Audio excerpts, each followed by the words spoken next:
পানি খতম হয়ে গেছে, পানি শেষ হয়ে গেছে, ঠিক বললেন না?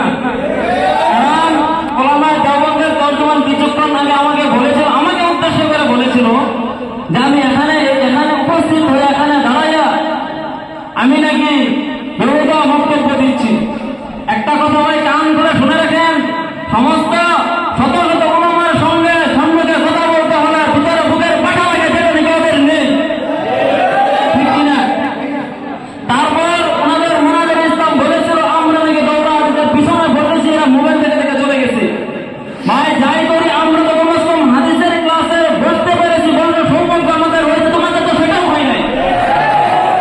এই বিষয়ে অসংখ্য হাদিস এবং কোরআনের রশ্মি দ্বারা ওলামায়ে দেওবন্দীকে বোঝানোর জন্য আমার মোনাজার ইসলাম আলহাজ शेख और प्राक्तन मुहद्दिस हज़रत मुअज़्ज़िन साहब की जानिब से इनको हदिया मिल रहा है माशाअल्लाह।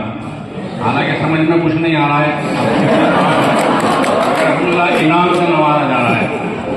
अल्हम्दुलिल्लाह। এই যে দেখেন, এটা শুধু আমার কথা নয়, এটা ওলামায়ে দেওবন্দের মওদুদের দেওয়া হাদিয়া। এখন কি বুঝতে পারলেন কে শের আর কে হলি, ঠিক কিনা?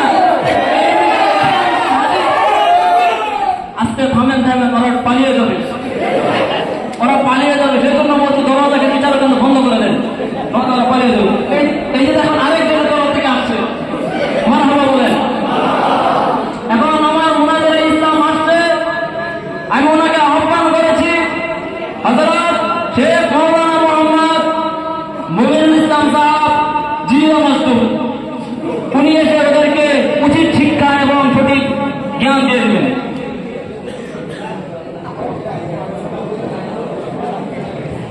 السلام عليكم ورحمة الله وبركاته. نحمده ونصلي على رسوله الكريم. أما بعد, আল্লাহ তাআলা লাখো লাখো শুকর করি মহান পাক রব্বুল আলামিন আমাদেরকে এখানে বসবার জন্য সুযোগ সুবিধা দিয়েছেন। আমরা এখানে কি কারণে বসছি? আমরা এখানে প্রেসিডেন্ট দেওবন্দির সাথে দেওবন্দির খিলাফে আমরা মুনাজারা করতে বসছি। এখানে দেওবন্দিরা বলে যে কেরাত খালফাল ইমাম এটা নাজায়েজ, আর তারা বলে মাকরুহ তাহরিমি। আমি আপনাদেরকে হাদিস থেকে এটা প্রমাণ করে দেব। আর দেওবন্দি তর্জমাটা বলে একটি হাদিসে আমরা বারবার পড়ি, তার দেখেন হাদিস দেখেন আপনারা। সহিহ বুখারীর মধ্যে এটা লেখা আছে, জুজউল কিরাআহ صفحة نمبر 65 عن يزيد بن شريك رضي الله تعالى عنه سألت عمر بن الخطاب رضي الله تعالى عنه أقرأ خلف الإمام؟ قال نعم. قال وإن قرأت يا أمير المؤمنين؟ قال وإن قرأت. এই হাদিসের তর্জমা হলো যে ইয়াজিদ বিন শরীক রাদিয়াল্লাহু তাআলা আনহু উমর বিন খাত্তাব রাদিয়াল্লাহু তাআলা আনহুকে জিজ্ঞাসা করলেন, হে আমিরুল মুমিনিন, আমরা কি ইমামের পিছনে কি কিরাত পড়ব? তখন তিনি বললেন, হ্যাঁ পড়ো। তখন আমরা বললেন, যদি আপনি পড়েন তাহলে কি আমরা পড়ব? তিনি বললেন, হ্যাঁ, যদি আমি যদি কিরাত পড়ি, যদি আমি ইমাম হয়ে যদি কিরাত পড়ি তাহলে তোমরা পড়বা। দেখেন এই হাদিসের মধ্যে কি বলা হয়েছে যে তোমরা ইমামের পিছনে তোমরা কিরাত পড়বা। আর এটা কি সাহাবীরা বলছেন? এটা কি মিথ্যা হতে পারে? আরেকটা হাদিস যেটা নাকি সুনানে আবি দাউদ জিলদ নম্বর 1 সফা নম্বর 127 বাব মান তারাকাল কিরাআতি সালাত। হাদিসটা আছে عن عبادة بن الصامت قال كنا خلف رسول الله صلى الله عليه وسلم في صلاة الفجر فقال رسول الله صلى الله عليه وسلم فثقلت عليه القراءة فلما فرغ قال لعلكم تقرؤون خلف إمامكم. قلنا نعم هذا يا رسول الله. قال لا تفعلوا إلا بفاتحة الكتاب فإنه لا صلاة لمن لم يقرأ بها. এই হাদিসের মধ্যে উবাদা বিন সামিত রাদিয়াল্লাহু তাআলা আনহু বলেছেন, আমরা একদিন হুজুর সাল্লাল্লাহু আলাইহি ওয়াসাল্লামের পিছনে ফজরের নামাজ পড়েছিলাম। যখন নাকি হুজুর সাল্লাল্লাহু আলাইহি ওয়াসাল্লাম কিরাত পড়েছিল তখন তিনার কিরাতের মধ্যে কি ভারী হয়ে গেছিল, কষ্ট হয়ে গেছিল। নামাজের পরে বললো, আমার মনে হয় তোমরা তোমার ইমামের পিছনে তোমরা কেরাত করো। তখন তারা বললেন, হ্যাঁ নবী আমরা তো করি। তখন আমাদের নবী বলল, লা তাফআলু ইল্লা বিফাতিহাতিল কিতাব, তোমরা শুধুমাত্র সূরা ফাতিহা পড়বা। কি কারণে? ফাইন্নাহু লা সালাতা লিমান লাম ইয়াকরা বিহা, কারণটা হলো এটাই, যে ব্যক্তিরা কি সূরা ফাতিহা পড়বে না তার নামাজই হবে না। আর নামাজ কখন হবে না? যখন নাকি কোনো ফরজ বা ওয়াজিব সে ছুটে দেয়, মানে আদায় না করে, তখনই হয় না। তাহলে কি এই হাদিসকে কি জটিল? দেখেন এটা সহিহ হাদিস, এটা সুনানে আবু দাউদ শরীফ হাদিস, এটা কি গলত হতে পারে? আর তাই বলে কি যে আমরা খালি রাস্তা খোলা আছে, চলে যান রাস্তায় কাপড় খাওয়া হয়ে যাবে। আহলে হাদিসের মুতাবাশিরাতে মুতাবি সামনে তাদের 50 টাকা দিয়ে দিতে গেল না, তাদের আগে আমাদের সবার প্রথম থেকে দিয়ে আমরা কাউকে দেখাইনি। কারণ দেখে বেকার সময় নষ্ট লাভ নেই। আমরা এখন আসি মহাজারের কিন্তু দলিল পেশ করার জন্য, সেই জন্য আমরা লাঠি দিয়ে সন্ধ্যার উপরে দেখি। তারপরে তর্জমা শেষ বললেন, দেওবন্দের জমি থেকে পানি শুকিয়ে গেছে, তাহলে বুঝে যাচ্ছে ওদের জমিতে পানি আছে। আর ওদের জমিতে পানির সঙ্গে সব দলিলগুলো ধুয়ে দিয়ে চলে গিয়েছে, ওদের ভিতরে কোনো দলিল নাই, এক দলিল বারবার পেশ করছে। আর আমাদের জমিনে এখনো আমরা দেখেন প্রত্যেক মুনাজি আলাদা আলাদা হাদিস পেশ করছেন এবং মুখস্থ পেশ করছেন না দেখে।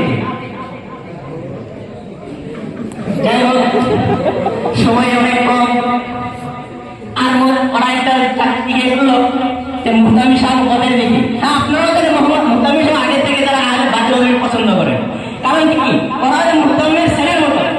আর জানবেন বাপ সবসময় সেই ছেলের পিছনে থাকে যারা দুষ্ট ছেলে হয়, তাদেরকে যাই হোক, যাদের ওদের যতটুকু পাওয়ার পেয়ে নিয়েছে।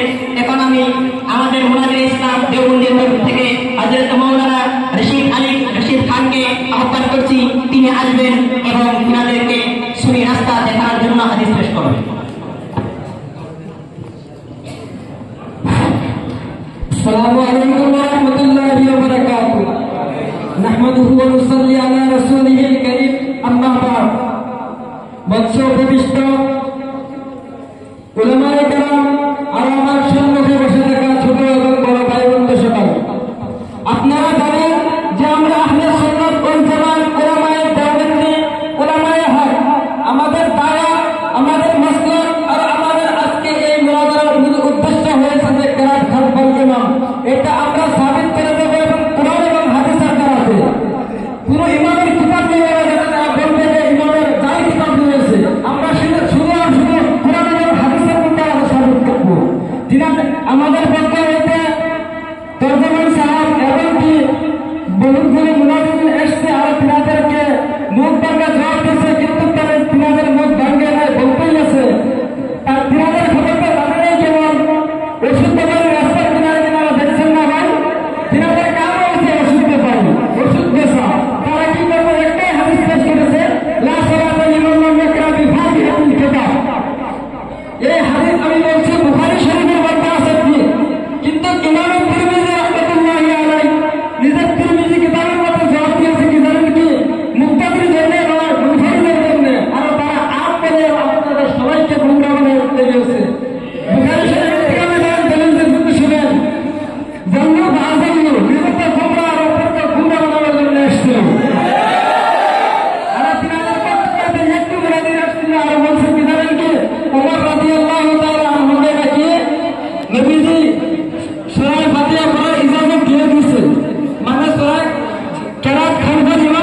এমন এমন করেছে।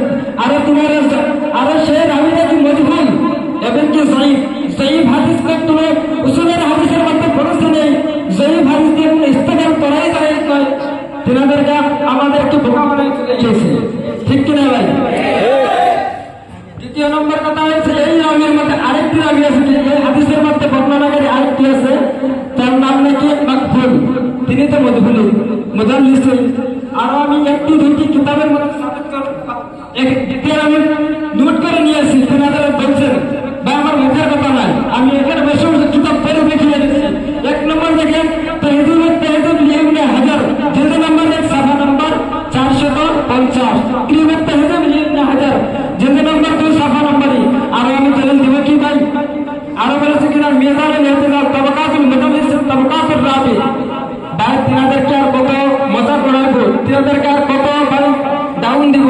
ভাই যথেষ্ট হয়ে গেছে। আমি বলছি দেখেন আল্লাহর নবী 1400 বছর আগে বলে গেছেন কি জানেন কি? लिमन लम यकरा विभाग। हजरत मोहतमिम साहब ने कहा है कि बैल और ऊंट की लड़ाई जारी है, तो उसी की वजह से इनाम से नवाज रहे हैं हजरत। ऊंट की जानिब से 50 रुपए हैं और बैल को ये समझ में आ जाएगा, 50 रुपए से हजरत मोहतमिम साहब ने इनाम से नवाजा। দেখেন আমি হাদিস আপনাদের সম্মুখে বলতেছি, হাদিস